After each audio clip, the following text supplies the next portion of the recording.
aqui em Jaraguá. Seja aqui na comunidade Nossa Senhora da Penha, na paróquia Nossa Senhora da Penha, seja na comunidade São José e também a comunidade Santa Edviges, que se unem em toda essa festa da cidade. Então, uma saudação carinhosa, Padre Fábio, Padre Bruno, Padre Tiago, e também nós acolhemos com muita alegria um filho que já morou aqui, que os pais moram, a mãe mora aqui, os pais já moraram, mas que ama essa cidade, Padre Renan. Uma saudação carinhosa aos ministros, ao imperador, festeiros. É imperador e imperatriz, é? Como se chama? Hã? Como é que chama? Me ensina, esposa do imperador. Maravilha, mais fácil assim, né? Mais fácil, mas é exigente. Queridos irmãos e irmãs, nós ouvimos o Evangelho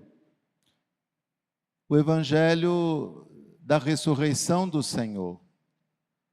Com a solenidade de Pentecostes, nós concluímos o tempo pascal. Não é que simplesmente termina esse tempo, mas no ciclo litúrgico nós temos a oportunidade de ser enriquecidos pelos mistérios que celebramos, para também vivermos o chamado tempo comum.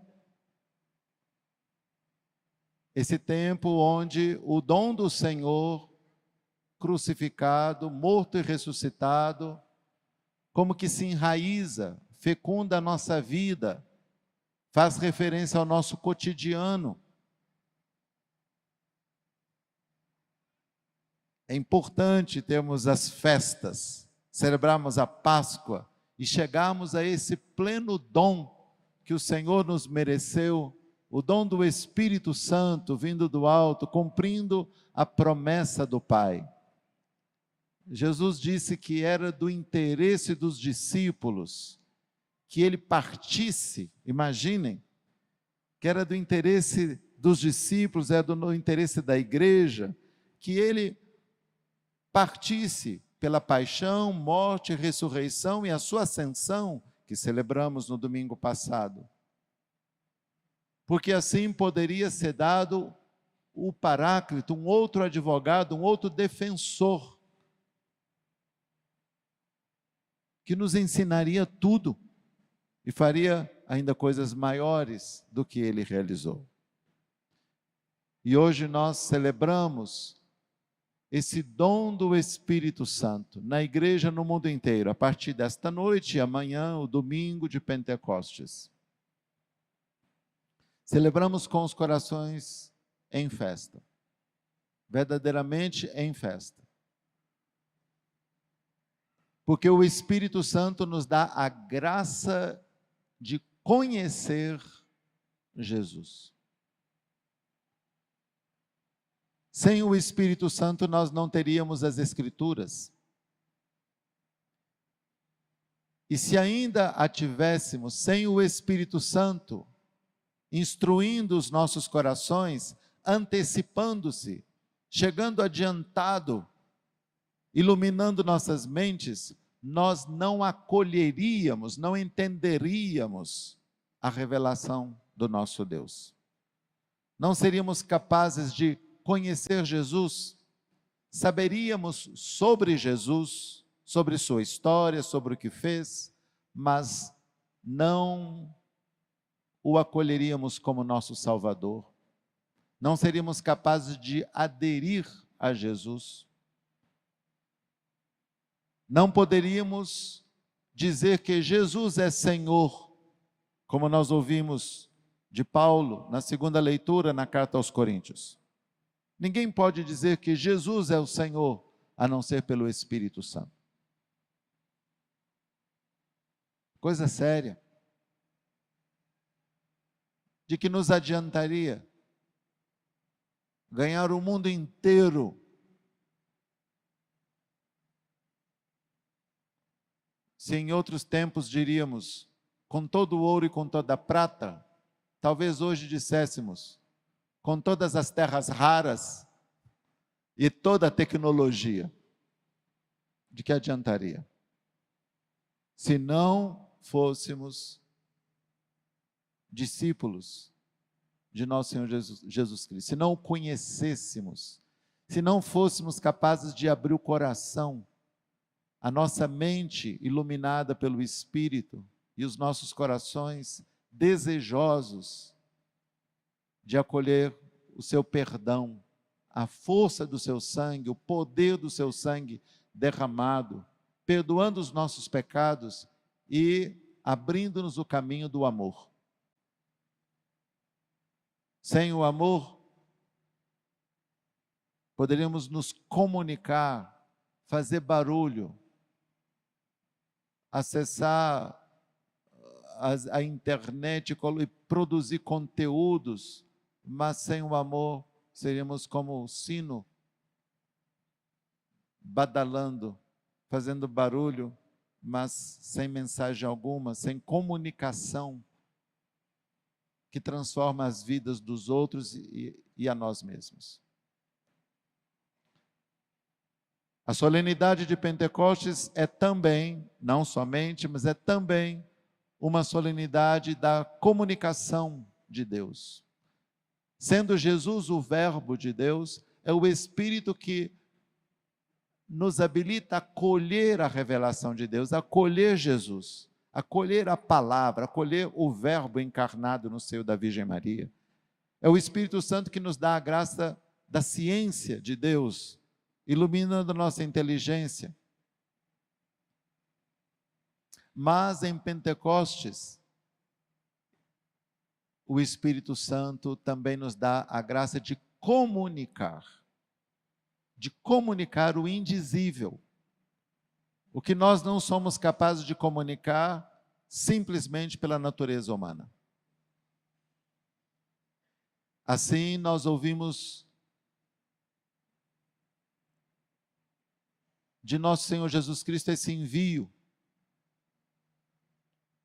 Nós recebemos esse envio missionário de como ele foi enviado. Também a igreja, os discípulos, os primeiros apóstolos, e nós hoje somos enviados. Nós somos enviados porque há o que comunicar. E não uma mensagem fria, e não uma mensagem independente da nossa vida, poderíamos chamar de extrínseca a nós, mas verdades que nos tocam, verdades que nos transformam, verdades que nos alegram, verdades que nos dão capacidade de viver o cotidiano na sua exigência, verdades que nos comprometem amorosamente uns com os outros, com a comunidade, com a sociedade, com os mais necessitados, verdades que abrem os nossos corações.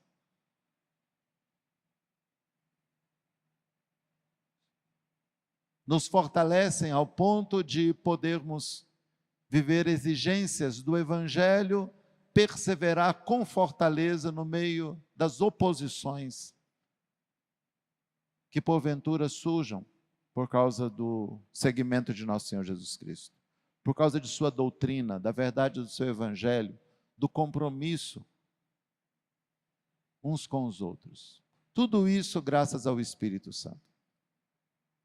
Então, quando Jesus mostra o seu lado aberto e as suas feridas nas mãos e nos pés, ressuscitado, nosso Senhor Jesus Cristo é reconhecido por eles.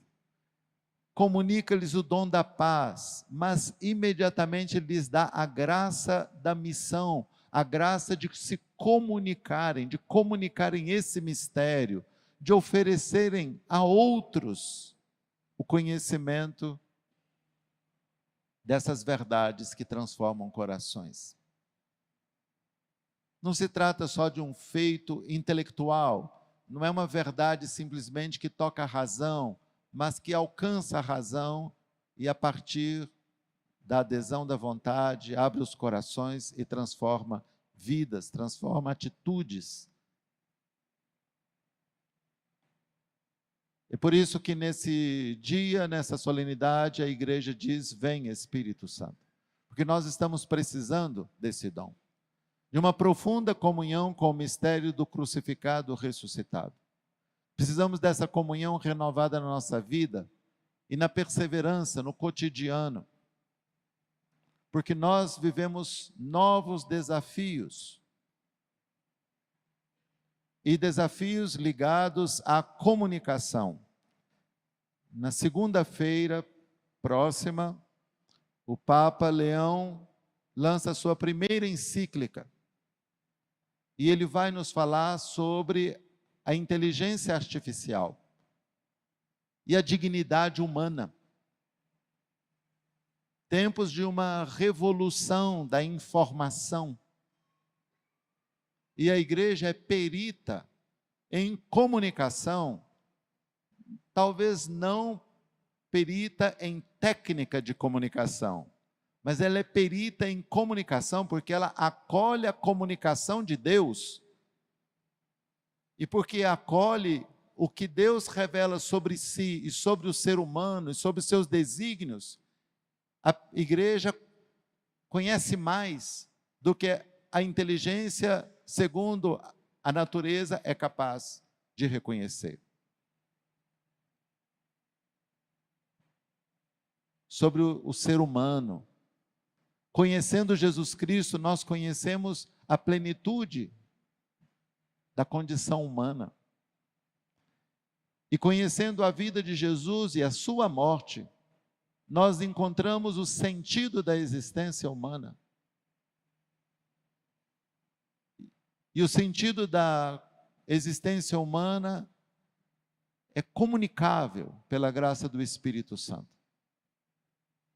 Por isso a igreja não pode se calar num tempo de revolução da informação, mas um tempo em que as narrativas superam a busca da verdade. Mas o tempo que estamos para viver, estamos adentrando, ultrapassa o tema das narrativas. Mas o risco da manipulação da informação se sobrepor ao bom uso do que a inteligência humana é capaz de produzir e que a designada inteligência artificial pode coordenar, promover, ampliar. Não pode inventar. Isso é do gênio humano, a criatividade é do gênio humano. Mas é preciso seguir os desígnios de Deus. E para isso a igreja conta com a assistência do Espírito Santo. Quando nós ouvimos na primeira leitura que as nações representadas presentes em Jerusalém, partos, medos, elamitas, gente das várias regiões estão ali e alarmadas pelo estrondo do vento, o que o Espírito, as manifestações externas, eles se reúnem e ouvem os apóstolos, cada um em sua própria língua, compreendem as maravilhas de Deus. É disso que nós estamos falando.